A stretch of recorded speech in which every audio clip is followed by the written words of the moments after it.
আমি স্পষ্ট ভাষায় বলে দিতে চাই, বঙ্গবন্ধু শেখ মুজিবুর রহমানকে হত্যা করা হয়েছে, মাদ্রাসার ছাত্র নেই। জিয়াউর রহমানকে শহীদ করা হয়েছে, মাদ্রাসার ছাত্র নেই। হলিয়ারটিদের হামলা করা হয়েছে, মাদ্রাসার ছাত্র নেই। খাদিজাকে কুবিয়ে রক্তাক্ত করা হয়েছে, মাদ্রাসার ছাত্র নেই। ঐশীর মতো কুলাঙ্গার মেয়ে যে নিজ বাবা মাকে কুবিয়েছে, সেখানেও মাদ্রাসার ছাত্র নেই। সাগর রুনিকে গলা কেটে হত্যা করেছে, মাদ্রাসার ছাত্র নেই। প্রেসিডেন্ট এরশাদের রহস্যময় মৃত্যুর পিছনেও মাদ্রাসার ছাত্র নেই। শুধু তাই নয়, আরো কিছু তথ্য বলে দিতে চাই। বাংলার বাঘ, পৃথিবীর সকল মুসলমানদের হৃদয়ের স্পন্দন সাইদি সাহেবকে কারাগারে বদ্ধ করে মারার পিছনেও মাদ্রাসার ছাত্র নেই। সোনালী ব্যাংক চুরি হয়েছে, মাদ্রাসার ছাত্র নেই। রিজার্ভ ব্যাংক ডাকাতি হয়েছে, মাদ্রাসার ছাত্র নেই। হল মাফ কেলেঙ্কারি হয়েছে, মাদ্রাসার ছাত্র নেই। শেয়ার বাজারে দুর্নীতি হয়েছে, মাদ্রাসার ছাত্র নেই। ইউরোপ আমেরিকাতে অর্থ পাচার করে আজ দেশটাকে দেউলিয়া বানানো হচ্ছে, মাদ্রাসার ছাত্র নেই। কানাডাতে নিজের দেশের টাকা পাচার করে বেগমপাড়া বানানো হচ্ছে, মাদ্রাসার ছাত্র নেই।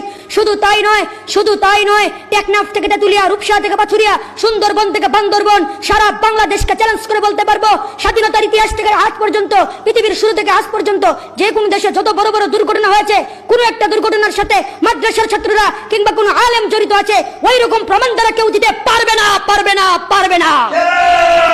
গুগলে দালাল আইন 1972 লেখে চার্জ দিলে আপনারা দেখতে পাবেন, বঙ্গবন্ধু দালাল আইনের আওতায় সারা দেশে 74টি ট্রাইব্যুনাল করেছিলেন, যেখানে 37,441 জনের নামে মামলা করা হয়েছিল। 22 জনের ফাঁসি হয়েছে, 68 জনের যাবজ্জীবন কারাদণ্ড হয়েছে, 752 জনের বিভিন্ন মেয়াদে কারাদণ্ড দেওয়া হয়েছিল। আশ্চর্যজনক হলেও সত্যি হলো, 22 জন, 68 জন, 752 জন, এমনকি 37,441 জনের মধ্যেও ইসলামিক কোন নেতা বা আলেম নেই। এটাই হচ্ছে ঐতিহাসিক সত্য, হিস্টোরিক্যাল ফ্যাক্ট। যারা এগুলো আবিষ্কার করে তারা হয়তো মিথ্যা বলছে, যা মুনাফিকের প্রথম লক্ষণ। আর না হয় তারা ঐতিহাসিক সত্য, হিস্টোরিক্যাল ফ্যাক্ট জানে না। আসলে আমরা এগুলো করে লাভ কি?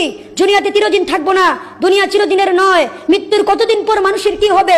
নাক পচতে শুরু করবে 3 দিন পর, নখ খসে যাবে 6 দিন পর, পেট ফেটে যাবে 10 দিন পর, চোখ গলে যাবে 17 দিন পর, হাড় থেকে মাংস খসে যাবে 60 দিন পর, হাড়গুলো পৃথক হয়ে যাবে 90 দিন পর, হাড়গুলো মাটির সাথে মিশে যাবে 60 বছর পর।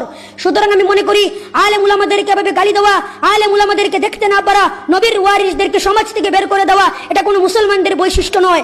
আমরা যেন এই আলেম উলামাদেরকে শ্রদ্ধা করে, আলেম উলামাদেরকে সম্মান করে আমরা আমাদের জীবন যাপন করতে পারি। আল্লাহ রাব্বুল আলামিন যেন আমাদেরকে সেই তৌফিক দান করেন। সকলে বলে আমিন। ওয়া আখির দাওয়ানা আনিল হামদুলিল্লাহি রাব্বিল আলামিন। আসসালামু আলাইকুম ওয়া রাহমাতুল্লাহি ওয়া বারাকাতুহু।